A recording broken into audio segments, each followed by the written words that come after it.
How did you get to this position now? What was going on in your life, in your head, politically, just in everyday life that's made you get to this point? Essentially, I was like everyone else, waiting for someone to come along and magically fix everything. Mm-hmm. It became very, very obvious prior to 2007 that isn't going to happen.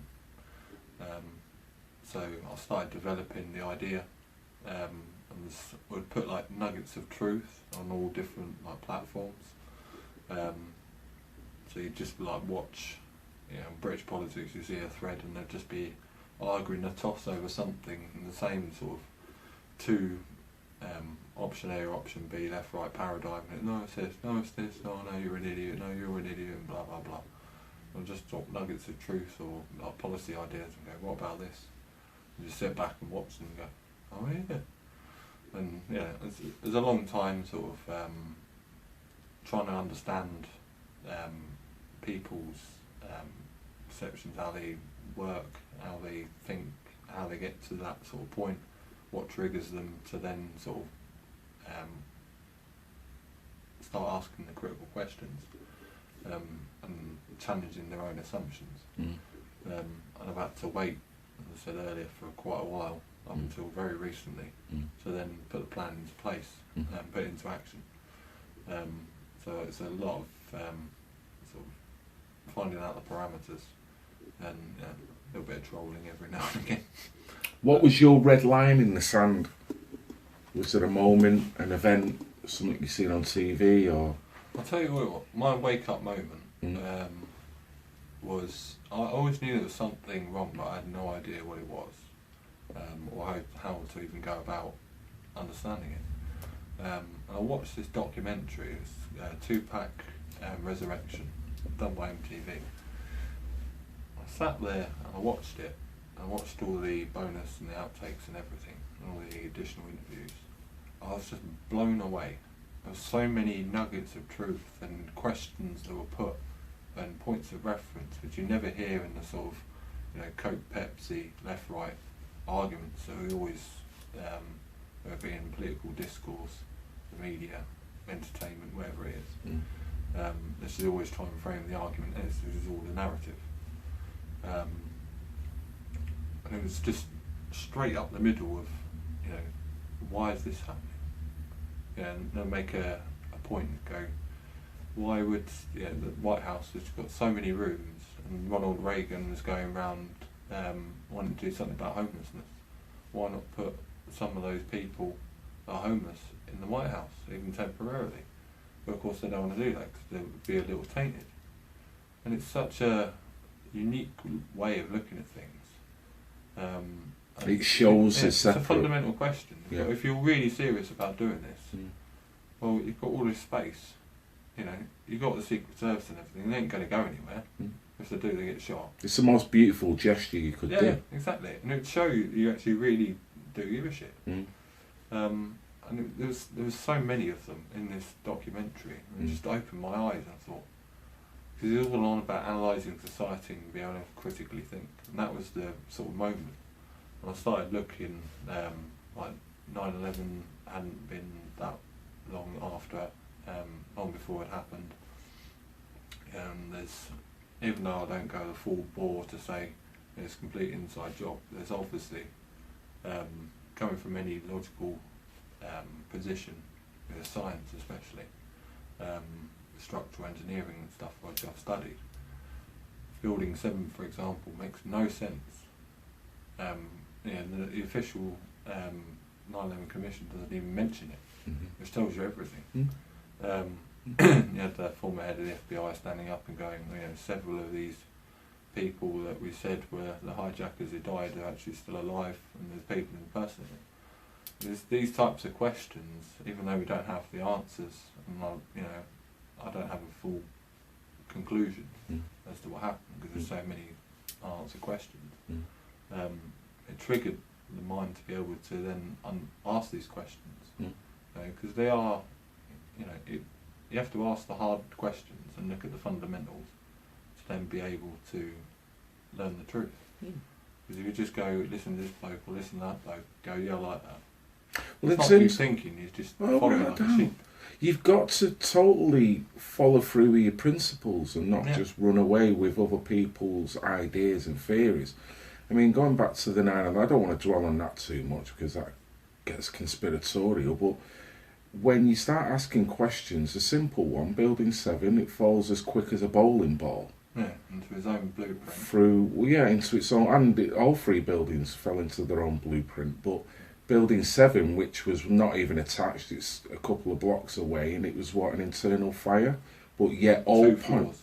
I've had this, all 4 points. For me, the fundamental question is, what differentiates that to a random act? Because if you have a random fire, say this hotel, I hope it don't because we're still bloody sat in it, but in order for a fire to engulf this building and hit all 4 points at exactly the same time, which will result in it falling in its own footprint, is pretty much impossible. Because fire is a random act. It can be hotter in certain spots, it can be over there, but it can't be over there. So for it to hit the 4 pillars of the structure where it doesn't fall and lean, it falls literally into its own. And of course their argument was, it weakened the structure. Yeah, okay, well, if we buy that argument, then what about the central core columns? Yeah. Why are the pictures uncut? What was in that building? And once you start asking these questions, then you understand. Well, all the alphabet soups, all the different organisations that were there. And what happened the day prior? Donald Rumsfeld held a press conference to say that they couldn't account for $2 trillion in spending over a 2-year period. What was the budget per year? 700 billion rather.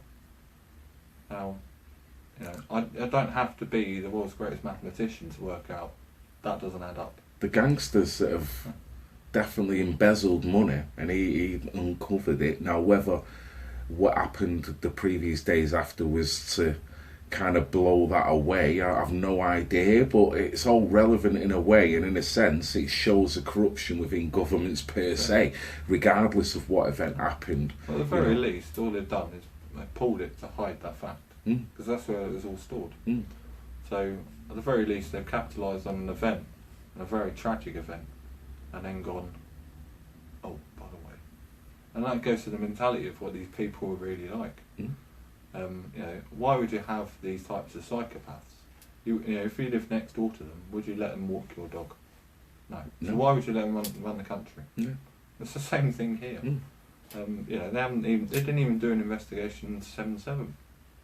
We could have learnt so much about how they were radicalised, if they had additional networks, everything. Did they? No. There were one civil servant to write a report that was so factually inaccurate, it's an absolute joke. They took the 7:30 train from Luton to London. That's funny, because there isn't a 7:30 train. It never existed. Really? Yeah, they contacted the train company. It doesn't exist. Never has done. So if they can't even get simple facts right, why would you believe anything they say? Certainly.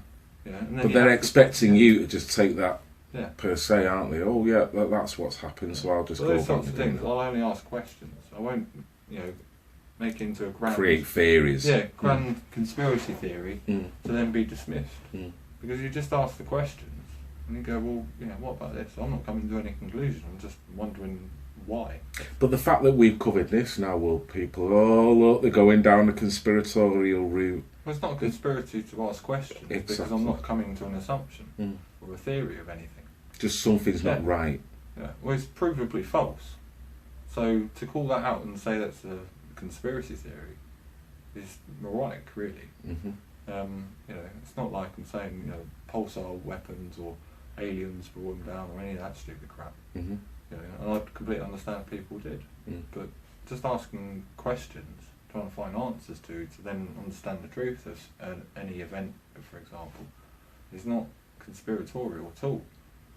And if it is, it means that essentially, in many cases, a lot of the narrative has then proven or disproven by that very fact. Something's wrong in there, regardless. You have the one person who walks into a school and shoots it up. And then you start asking questions, conspiracy theory. Well, hang on, the teachers and everything, and this is happening in some very limited cases, where they've openly stated on record, several of them, there was a second gunman. It happened in that recent one, I can't remember what it was. It was several months ago. Not the one in Las Vegas, was it? No. Okay. No. They had several teachers and Right. students said there was a second gunman, and the alleged shooter was dressed in full SWAT riot gear. Sure. And then the picture of him arrested, he didn't have any of it on. Hey? Doesn't make any sense. Now, how are you supposed to believe people who lie to you completely every single day, with a controlled narrative of this or this, when the truth is 99.9% always up the middle? But And that's how they're able to manipulate you see, public opinion. even I fell into that trap because I just said a few seconds ago that, even by talking about this, we're going into the conspiratorial route, and then you put me in my place and said, well, it's not conspiratorial to ask questions. That is the reason why we're here today, is because we're asking questions of what is true democracy, are we truly getting it, what is the proletariat getting out of this deal that we're in called civilization. No. And we're totally being manipulated and deceived at every level and being ripped off. So that's not conspiratorial. People can see that with the whites of their eyes. Provably true. Yeah. So it's not far to then stretch the imagination to think, well, if they can do that, and it's been going on systematically around the world for hundreds, maybe thousands of years, this level of control, why is it a conspiracy to then go further and think, well, if these guys that are in place that are doing this to us, they're presenting certain events to us as what they regard as true, do we believe them on the premise of... record? Yeah. And why would you? I mean, if you kept saying, your name's Clive, and I know full well it's Phil, why would I believe you the sixth time you said it? Yeah. Or the seventh? Or if they decide to tell you another fact, you're going to go, well, you fundamentally lied on that one, so you kind of corrupt in a way, in a sense. Also, you're also 12 years old. Provably untrue. Why would I believe anything? Well, I'm actually 13, but, But no, I get your point. That's where we're at. It's learning to go with your gut. Yeah. And it's almost like we're being trained to not think about the gut intuition that tells you that something's not quite right. That brain box that you put on, that radio that you put on driving to work, the paper that you read, is essentially trying to be your artificial gut. It's trying to internal compass. Yes. That's what it is. Yeah, without a doubt. So, if we was to talk policies, mate, how do you feel your policies differ from what we've currently got at the moment? Well, fundamentally, you'd have direct democracy. That's unequivocal. It has to happen. A lot of the control mechanism is to do with the suppression of the vote, which is why we have such a low vote turnout. The key thing most people don't understand or don't perceive about Brexit was that it was a straight, direct democracy choice between staying or leaving. And I understand the leave thing we all got through the door was for essentially a hard Brexit, as they call it. However, the delivery mechanism of that, for example, would be because you can't, under the structure, sign trade agreements with other countries outside the EU, there's nothing stopping you negotiating those things, especially as Trump was in months after. You could have gone to China and India, they're open to do it. You then take those trade agreements that are ready to be signed, you go to the EU and go, right, we would like to continue to trade with you. However, if you won't have frictionless trade, with no barriers, no tariffs, no nothing, and we don't pay you anything to be a member, which we shouldn't do, because it's ridiculous, we will leave. We won't have any negative impact. We'll leave in 12 months. And you invoke Article 50 to do so. And at that point, if you still won't get on board, we'll formalise those agreements. Down they go. We're leaving you to it to suffer. That's how you leverage the EU. Now, if we'd done that, we would have had either the hard Brexit, or we'd have had the best thing where we could trade with Europe with zero tariffs. Instead, we've done it arse backwards. We haven't done any potential trade deals. We've gone begging, well, please give us a good deal. Mm. But it's not in their interest at all to do it, because then it set precedent for others to leave. Mm. And then they're rapidly now trying to do something, which they can't do because all the other countries know that they're leveraged. Which is why you see Jacob Rees-Mogg pushing the Canadian trade agreement. See, same again, if you back engineer it, it doesn't matter what deal you've got. If you fundamentally got the swamp in place, then you're kind of wasting time anyway, aren't you? Really, in a sense. So we've got to look at really civil disobedience, civil revolution to overturn this, and then to get the deals that is going to be for the betterment of the people per se, no matter what demographic, no matter what country you live in, no matter what, you know. This is the brilliant bit about the alliance building now. Mm-hmm. It's announced in 2 weeks. Not only can you replicate all the good bits across every party and build up the internal infrastructure, and then you have the big money that will come on board. Mm. And, you know, the millionaire patriots that have been sat there waiting for something to support it. But you also have the element of, because there's so many people, so many members of each party dotted around the country, to support their party. You know, for example, in Barnsley, we have Party A who are going to be standing, but then there's, you know, Party B and Party C, Party D members there. Mm. If they then go and use their time, their free time, to go and knock on doors on behalf of Party A, which is really on behalf of their party because it's part of the, the Alliance Coalition, you're actually not spending anything. So that £10,000 threshold for constituency spending is dramatically reduced. We've worked out you can do it for about 1,000 to 1,500 per constituency. Wow. Which is only about 50 grand a party. So you're getting more for your money, being lenient with it. Now, that is fundamentally, if you start with that line and work your way through, if your whole party's like that, if you're in government and you're thinking along them lines, being shrewd with your money and thinking, well, this ain't my money, so I better kind of utilise it in the best way I can. I mean, how hard is it for a party with a proper infrastructure in place, part of a global, united plan, to raise 50 grand? It's not that hard. Yeah. One donor. You're only replicating it 30 times for each one. It's really not that difficult. And that's all you need to take on the establishment. You don't need an Aaron Banks. You know, many other millionaires who are just taking the piss. Going back to what we was talking about with the left and right paradigm, and we kind of simplified that somewhat with the Coke and Pepsi. Now, if the left and right is Coke and Pepsi, what do you regard in terms of beverage is your movement and what your movement represents? If we're going to simplify it really that way, because there's only two choices, like you said. I know you put me on the spot. I suppose you could say it's sort of like if the left were bottled water, really expensive, and most of it is unregulated and it's tap water. This has come out in the press relentlessly. You could say the right would be, I don't know, sparkling water. You know, and all those gases, long-term exposure is bad for you. I suppose you could say ours is like vitamin water. You know, it's pure, it's very good for you, and it's got all the nutrients you need. And it's straight down the middle. It's the whole left-right Coke Pepsi paradigm. There's nothing in the middle. And there's something detrimental with both them drinks, whereas what you're saying, yours is beneficial to the body rather than being a toxin, really.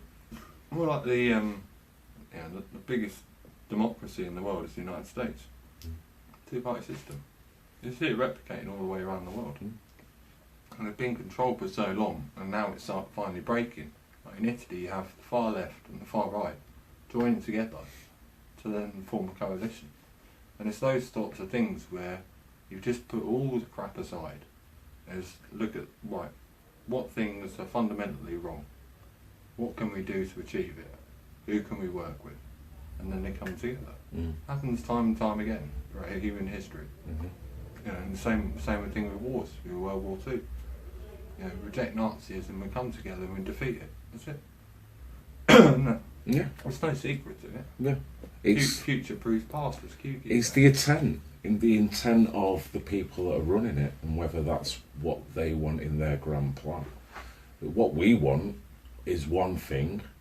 What they want to give us, or what they want to profess to give us, is one thing. What they're going to give us is another thing. Yeah. So, you know, it's a case of, like you say, true democracy is literally running from the public upwards, not from the elite downwards. Yeah. You know, we've got to input now what we want and what we're all about, and the fact that we're not letting it ride. So, changing the subject, mate, how can best people get in touch with you, either Aslan's Army or British Fight, in terms of, well, let's say your party, People's Revolutionary Party, what different modes of communication have you got? What way can people support you, get in touch with you, join with you, align with you? The People's Revolution Party. You find our website, which is thepeoplesrevolutionparty.co.uk. You can join there, you can donate, you can look at all the policies. There's only 25% on there. There's a massive amount, and the other 75% will be on within the next 2 weeks. Mm-hmm. You can go to the discussion group for the People's Revolutionary Party on Facebook. Follow us on Twitter. Aslan's, which is on Aslan's Army on Facebook, which takes all the British Fight drops, all the party policies, all upcoming news, all of that is all there in that central space. They're also on Twitter with major announcements as well. British Fight you can find on MeWe, you find on Twitter, and many other platforms as well. Mm-hmm. If you message them when they're able to, they will be able to, more than likely, be able to interact with you. Mm-hmm. They firmly believe the whole basis of them doing it's different from the likes of Q, is to talk directly with people. It's a sort of a British way of doing things. So my throat's going really dry. It's alright, mate. There's been a lot of talking going on, yeah. You're lucky. Too much drinking today. Well, you've had a good fair day. How's your day been in Manchester? It's your first time in Manchester, I believe, isn't it? Yeah. Yeah. I was pleasantly surprised. Right? In what way? You sort of have perceptions, you have stories, and you hear, this place it's a bit rough, or this place is a shithole, or whatever the case is, place to place. So I didn't know really what to expect, and I don't really like to make predetermined judgment. But no, it's actually quite nice. Mm. It's a lot more modern than I thought. Yeah, they've done a lot of refurbing. I mean, 20, 30 years ago, town was a quiet, desolate place. Particularly the town centre, there was drinking establishments was renowned to be in a certain area.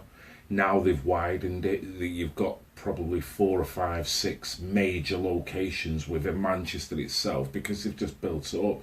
You've got the Northern Quarter, you've got Town, you've got the Printworks, you've got the Triangle. You've got so many different areas that people could literally go to, spend the night there. Whereas, like I say, when I was growing up, literally Piccadilly was it. Everything outside of that was offices, and there was not a lot happening. Now you've got the influx with, like any modern city, your blocks, your tower blocks, offices, apartments and whatnot. And you've got your shops now, there's Sainsbury's and Morrison's and everything kind of thrown in all around town. So it's a hell of a lot more vibrant than it ever used to be in most parts of Manchester, no matter where you go, whether I met you in Deansgate. Yeah. It's just as busy down there. Same again, 20 years ago, Deansgate was not a location for going out eating and drinking. It was a quiet place. Yeah. But now you've obviously witnessed the vibrancy and whatnot. Yeah. And it's very... Ash was behind at least half of that. Well, you know what? Speaking of Ash... I hate you for saying that. I know he will, and I'm going to say this, Ash, mate, I love you. You have got the energy of a pack of hyenas. I mean, the guy can talk. The guy is probably meth-addicted hamster. He's not going to like you for that one. You've been ribbing him all day, and I've seen the looks he's been giving you. Oh, but obviously he's a very efficient guy. My God, he can talk, and he is so knowledgeable that if he's so excitable when he talks. He can't contain it. He's got so much information he wants to get out there. But that's one thing I got with meeting the rest of your party here today, which is majority Aslin's army that have kind of got together today. Couple from the party. Okay, and a couple from the party as well. And they were lovely people. I love being in the company with all them people. And particularly just being in like-minded company. You know, you can bounce around, you can chat all day. And I think some of you had actually met for the first time today. Yeah. Is that right? I haven't actually met any of them. Right, before. There you go. This has just been like a, just short of 3-month journey. Interacting and talking about absolutely everything every single day, and getting this thing off the ground. Yeah. Putting in infrastructure, and me sort of trying to coach them best I can, and John White's been amazing. Everyone's really been amazing, and Anthony as well. Mm-hmm. And putting everything together with their expertise, and just forming the basis of the group. I can't. I've run out of words to say about how really amazing they all are. Mm. Just to give up their time and all their energy and the lack of sleep, and just keep going and going and going. We met him at the train station because we left him in Deansgate. We ended up walking to find you a hotel for that, so we've ended up in Piccadilly. So anyone in Manchester knows geographically that we've had to walk a good 25 minutes.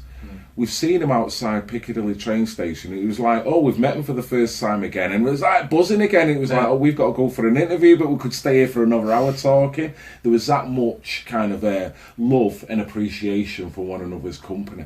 I mean, the words I kind of use, mate, is passion, dedication, commitment. Right. And it all seems to be free of charge. So they're just willingly giving up their own free time for There's this. hundreds of them. Right. That's the brilliant thing. I can't wait to meet the rest of them. Sure. I interact with these people on a daily basis. Mm-hmm. And there's something.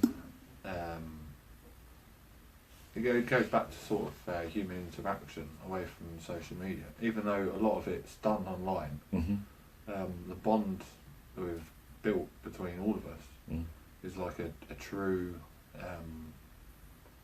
Like the true origin of how humans should interact. Kinship, innit? Yeah. And I think that sort of was expressed in the minute I saw them earlier today. It's just like, I can't believe it's you. It's an absolute pleasure to meet you.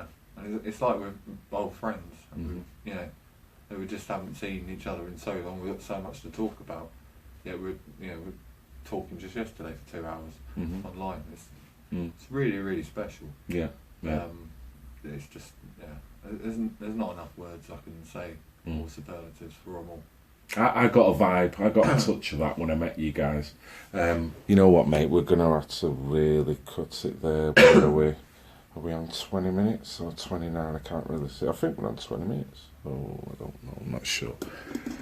But no, I really enjoyed the company there today. I could see the excitement within you all because you all felt that you were doing the right thing. The moral compass between you all was in the right place. All of you are just as informed. Probably some sounded a little bit more informed than others, but you've all got something to contribute, which makes a perfect team. All very likeable people that you can trust. And I got that vibe as soon as I met you all. Personally, mate, I'd love to say that if you ever do decide to come back to Manchester as a meet again, please invite me. I would love to come, whether it just be for a quiet drink and a chat, or whether it be just to film and just, catch up with what you guys are doing and maybe, I was going to say expose the other members, but just kind of show the other members if they wanted to be shown, or if they don't, whatever, it really doesn't matter. Thoroughly enjoyed it. I know you've got a night here staying, and then you're going back home tomorrow. Yeah. So all I can say, mate, it's been an absolute pleasure to be in your company. It's been a long time since we've sorted this out on the phone, but I'm really buzzing that we managed to sort it out. And yeah, thank you, mate. Thank you for your time. Thank you very much for coming up here, whether it was on my behalf or not. I'm feeling you were kind of trying to kill two birds with one stone. You were coming up here. I was coming up anyway. I just thought, well, I can see them at the same time. Brilliant. There's so many of them here. Right. So it just evolved into two birds with one stone. Mate, much appreciated the fact that you've come to spend time and we've come to speak about it. Oh, it's my pleasure.